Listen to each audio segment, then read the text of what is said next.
만약에 세례요한이 자기의 사명을 정확하게 알고 예수님을 정확하게 증거했더라면 당대 때 예수님도 33세의 젊은 나이에 돌아가실 필요가 없었고 당대 때 더 오래도록 예수님도 자기 건강관리 잘했을 거 아닙니까? 그러면 80세, 90세까지 살았다고 쳐봐요. 60년을 그렇게 받아들이는 속에서 온 유대교인이 다 예수님 따르고, 그러면 로마가 예수님을 따르고, 로마가 예수님 믿는다는 그 이유만으로 사람을 다 굶주린 사자의 밥이 되게 하고 끓는 기름감에 집어넣어서 튀겨 죽이고 톱으로 잘라 죽이고, 그걸 400년 동안 그 짓을 했어요. 얼마나 미워했으면. 그런데 400년 만에 로마가 국교화됐다니까요. 국교화라는 것은 너 예수 안 믿어? 너 감옥 가. 너 예수 안 믿어? 너 재산 다 가져와. 너 예수 안 믿어? 너 길에서 가다 맞아 죽어도 아무도 너 책임 안 져줘. 죄인인 거예요.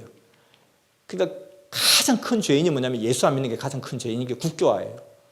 그렇게 핍박하는데 400년 만에 그렇게 정복을 했다니까요. 그러면 유대인들이 믿어주고 따라주고, 로마가 그러면 예수님 당대 때 이미 로마가 국교화 됐을 수도 있었어요. 그럼 로마가 모든 길은 로마로 통한다고 15만 킬로에 해당되는 길을 전 세계에 닦았어요. 지금도 사용할 수 있는 길이에요. 돌로 닦은 길이니까. 만리장성이 5천 킬로라고 그래요. 30배나 되는 지구 네 바퀴를 돌 수 있는 길을 닦은 거예요. 예수님 당대 때에 베드로가 인도에 올 수도 있었고, 야고보가 중국에 올 수도 있었고, 요한이 유럽에 갈 수도 있었다는 거예요. 그 예수님 말씀하신 것처럼 내가 이 땅에 불을 던지러 왔느니 이 불이 이미 온 세상에 붙어서 내가 무엇을 원하리요? 온 세상의 복음이 예수님 당대 때 다 퍼졌을 수도 있었다는 거예요. 하나님은 완벽한 책임 분담하고 준비를 다 하셨으나 결국 핵심적인 세례요한이 핵심에서 다 깨지는 거예요. 항상 이 세례요한이 그 역할을 정확하게 하지 못했기 때문에 역사가 깨어지고 예수님은 죽음의 길을 갈 수밖에 없었다는 것입니다.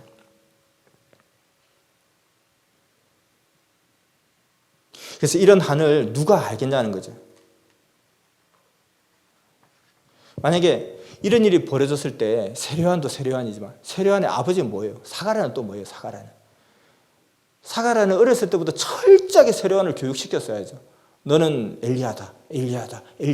그리고 이런 사단이 났을 때 어떤 이 세례요한의 증언으로 말미암아 지금 막 온 유대 땅에 풍파가 일어난 거예요.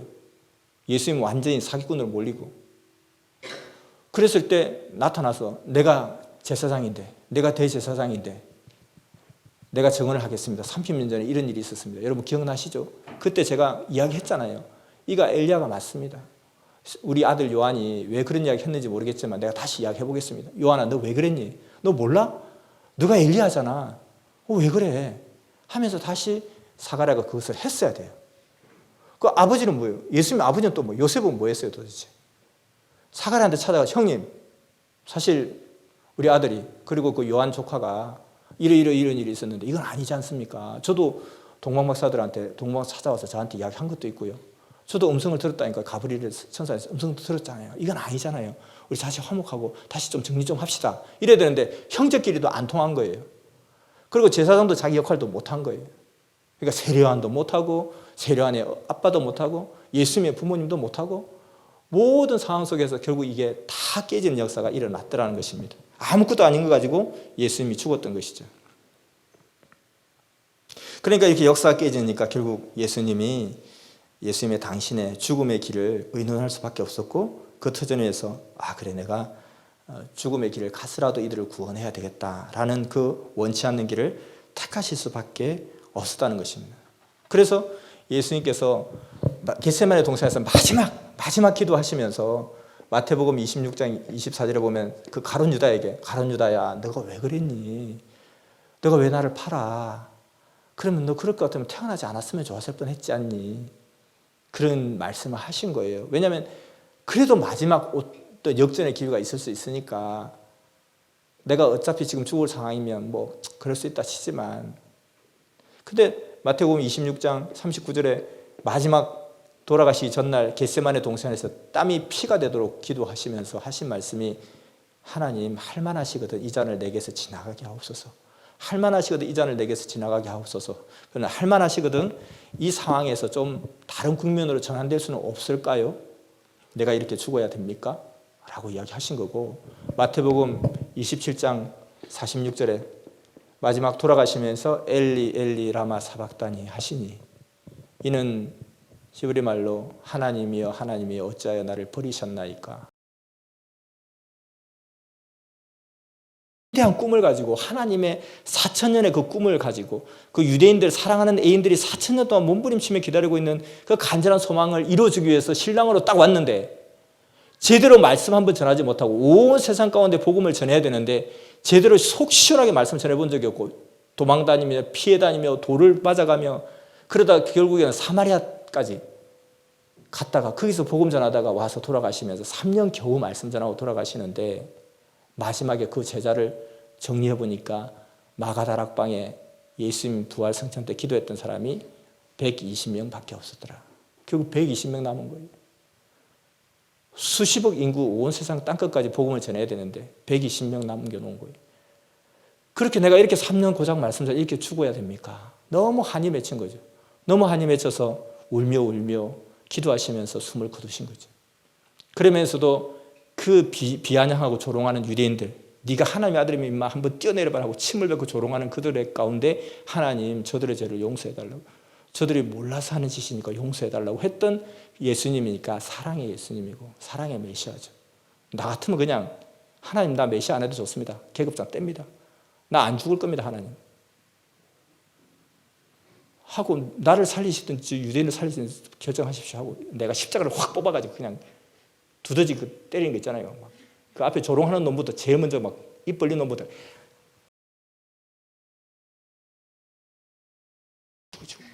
이렇게 했을 텐데 예수는 거기서 십자가에서 눈물 흘리면서 그 조롱하는 그들을 위해서 저들의 죄를 용서해달라고 했던 분이 예수님이었다는 거예요.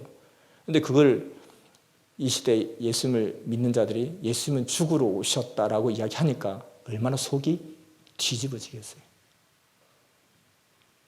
우리 엄마가 철없는 자식 때문에 엄마는 생선 대가리를 좋아해 하고 늘 먹는 거 보고 철없는 놈이 우리 엄마는 생선 대가리 좋아해요. 여보 엄마한테 생선 대가리만 줘. 우리 엄마 그거 좋아해. 이런 천에 불효 막 심한 놈이 다 있나. 이게 지금 기독교의 사랑이라고 하면서 그렇게 그걸 사랑이라고 한답시고 하면서 좀만 안 되면 나 예수 안 믿어. 나 교회 안 다녀. 이런 소리를 하고 있으면서 예수님의 복음이 전해지면 2단이나 3단이 욕이나 하고 그러니 얼마나 심정이 상하는 일이며 다시 이 시대도 그런 역사가 되풀이 되겠느냐 하는 것이죠. 그래서 유대인의 그 4,000년 무지처럼 이 시대에도 이 무지가 판을 치고 있는 이 세상에 다시 메시아가 재림한다면 이 안타까운 무지 속에 산 것이 또 일어날 판인데 그러나 하나님은 그러한 상황 속에서 세례요한을 준비해 놓았듯이 이 시대도 세례요한을 준비해 놓으신다는 거예요. 근데 이 시대는 정말 그 옛날과 달리 단 한 명의 세례요한으로서 역사를 펼 수 있는 그런 게 아니라 너무나 다변화된 사회였고 너무 확장된 사회고 범세계적인 사회가 되었기 때문에 이제는 단 한 명의 세례요한은 어림도 없고 각 분야의 다양한 세례요한이 필요하고 또 그 유대 땅 작은 땅 지금 우리 강원도 땅보다 작은 땅이고 인구로 칠 것 같으면 그냥 얼마나 더 지금 강원도보다 더 작은 인구인데 그때는 그것이 세계 전체에 있을지언정 지금은 온 지구촌 75억 인구에 이 큰 이 지구촌에 이 강원도 땅이 너무 작은 땅인데 그때처럼 유일무이한 세례요한 한 명으로는 존재할 수가 없고 이 시대는 많은 세례요한들이 필요하기 때문에 이제 세례요한이 잘 돼야 되겠다. 세례요한이 역할을 잘해야 되겠다. 그러면은 내가 이 말씀을 왜 듣느냐? 이 말씀을 왜 내가 듣게 되었느냐? 말씀을 그냥 아무데나 전하는 것이 아니고 말씀을 아무데나 귀가 열렸다고 해서 무조건 들려지는 것도 아니고 듣게 되는 것도 아니라 하나님이 우리를 지명하여 택하여 우리를 다 불러와서 하나님의 속사연을 이야기하고 심정을 이야기한다는 거예요. 어떤 사람이 내게 자기의 정말 한맺힌 지난 인생의 심정을 막 이야기할 때는 내게 뭔가 기대하는 바가 있고 내게 뭔가 전하고자 하는 메시지가 있어서 그런 것이라는 거예요. 네가 내 말을 좀 들어달라고 하는 것은 그냥 듣고 끝나고 하는 것이 아니라는 거예요. 이 시대에 우리가 세례요한이 돼야 되겠다. 그래서 허투루 말씀을 전하는 것이 없고 정말로 의미 있고 뜻이 있어서 말씀을 전하는 것이니 내가 세례요한의 예수님과 관계 사람이 그랬구나. 세례요한이 나쁜 놈이네. 세례요한이 멍청한 놈이네. 근데 세례요한을 그렇게 위대하게 보내? 그건 아니지. 난 이제 알았어. 그것으로 끝나는 것이 아니라 이것을 나에게 사연을 이야기하는 이유는 네가 세례요한이 되어야 된다. 네가 세례요한이 되어야 된다. 저는 아무것도 모르는데요. 아무것도 부족한데요. 상관없어. 지금은 세례요한이 수천 명, 수만 명이 필요해. 저는 스펙도 하나도 없는데요. 괜찮아. 베드로가 무슨 스펙이 있었냐? 베드로는 모든 걸 버리고 주를 쫓아 싸우니 그거. 배와 부친을 버려두고 주를 쫓았다는 그런 정신. 내가 정말 온전한 진리를 가지고 내 고집, 내 습관, 내 버릇, 내 나약함, 내 게으름, 내 나태함 이걸 다 버리고 내가 새 사람이 되어서 주를 증거하겠다고 마음 먹고 결심하는 순간 하나님의 성령의 능력의 역사가 충만히 임하는 것을 하나님이 약속하시고 세례요한이 되어다오. 오늘날은 정말 증거자가 너무너무 필요하다. 확실히 알고 확실한 증거자가 되어라. 첫째는 그래서 확실히 알아야 되고, 알았으면 시간을 틈을 두지 말고 바로 즉각 붙어서 행해야 그 확신이 더 정확하게 몸의 체질화가 된다는 거예요. 그래서 그리스도를 옷 입듯이 하라 말씀하신 거. 선생님은 한 발 더 나가서 그리스도를 팬티 입듯이 하라. 아주 초밀착되어서 가야 된다. 그랬을 때 더 확신이 오고 더 강한 능력과 자신감이 오게 되니 오늘 이 시대만큼은 진정한 세례요한의 온전한 역사를 감당하는 우리가 되어야 되지 않겠느냐 하고 우리 가운데 말씀을 하시는 것입니다. 그래서 예수님께서 유언의 말씀처럼 하신 말씀이 사도행전 1장 8절에 너희에게 성령이 임하면 너희가 권능을 받고 온 유대와 사마리아와 땅끝까지 이르러 내 복음의 증인이 되리라. 그러니까 그 다시 오실 메시아의 증인이 땅끝까지 이르러 증인이 되기 위해서 하나님 우리를 불러주셨고, 근데 전 능력이 없는데요? 걱정하지 마. 네가 하고자 하는 마음이 있고 마음의 문을 여는 순간 성령이 너희에게 임할 것이고, 그러면 너희가 권능을 받게 될 것이다. 권세와 능력을 받게 될 것이다. 그 권세,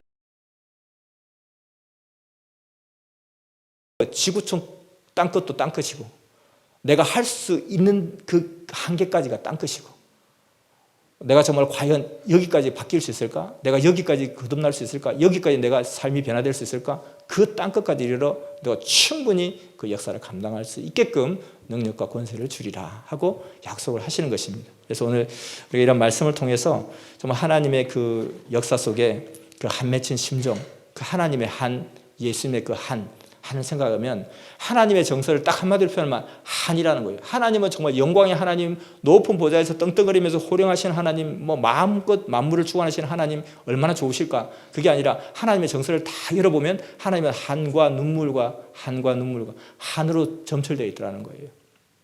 내 사랑하는 자, 내 사랑하는 백성들에게 4,000년 만에 그들의 꿈을 이루러 주로 보냈더니만 내 사랑하는 독생자를 칼로 찔러 죽이고 내 사랑하는 자는 또 그들을 위해서 죽어야 되고, 근데 그들은 지금도 그걸 알지 못하고 비방하고 있고, 예수님이 십자가에 매달리면서 돌아가실 때에 하나님은 너무너무 눈물을 흘릴 수밖에 없었고, 근데 예수님은 거기서 눈물로 또 기도하시죠. 하나님을 위해서 눈물로 기도하고, 하나님 나를 이 땅에 보내시고 이 백성들을 구원하기 위해서 얼마나 노심초사 기도하면서 4,000년 만에 그 뜻을 실현하려고 보냈는데 내가 이렇게 죽어야 되고, 그리고 예수님 자신을 생각하니까 그렇게 복음을 전하고 싶었는데, 그렇게 목 놓아 외치고 싶었는데, 땅끝까지 복음을 외치고 싶었는데 내가 이렇게 3년 만에 이것을 마감지어야 되는구나. 너무 가슴 아파서 눈물 흘렸고, 사랑하는 제자들을 생각할 때 내가 이렇게 죽으니 저들은 또 어떤 고난과 어떤 이 모든 멸시와 수모와 천대를 받을까 생각하니 그것이 너무너무 가슴 아파고, 그 사랑하는 제자들이 눈에 밟혔고, 그리고 저렇게 비아냥하고 침을 뱉고 조롱하는 저들을 보니 또 가슴이 아프고, 저들의 그 구원을 스스로 막아버리고, 그러나 내가 이렇게 죽어서라도 저들을 구원할 수도 하나님 저들의 죄를 용서해달라고 간구하면서 마지막까지 숨을 거두셨던 그 예수님의 그 한이 지금 다시 되풀이돼서는 안 되고, 하나님은 그것이 두렵고 떨린다는 거죠. 하나님은 전지전능하시지만 하나님도 할 수 없는 것이 인간의 자유의지는 하나님의 영역이 아니기 때문에 하나님은 모든 것을 다 세팅하지만 사람이 어떻게 할까 봐 노심초사 걱정 근심 할 수밖에 없는 이 상황 속에 이제 이 땅 가운데 메시아가 온다 할 때 우리가 어떻게 그 역할을 할 것인가, 이제 그런 우리가 책임과 사명을 부여받는 순간이 바로 이 말씀을 듣는 순간이라는 거죠. 그 말씀이 그 사명의 마패인 것처럼 이 말씀을 듣는 그 순간 그 사명을 부여받은 것이니, 이제 네가 세례요한이니 세례요한이 왜 실패했는지, 세례요한이 어떻게 했어야만 했는지를 정확하게 알고 너가 이제 온전한 이 시대의 세례요한이 되고, 또 우리만이 세례요한이 돼서는 이 역사를 감당할 수 없으니 더 많은 세례요한들이 필요하니 더 많은 예수님의 심정, 주의 심정을 증거하고 하나님의 심정을 증거하면서 너도 나와 같이 온전한 이 시대의 세례요한이 되자 하고 이 소식을 전하고 이 비밀을 전하고 이 심정의 한을 전해서 우리 같이 온전한 세례요한의 역사를 기억고 이번에는 실패하지 말자, 이렇게 결심하고 각오하고 결단하는 그런 역사를 감당하라고 말씀을 주신 것입니다.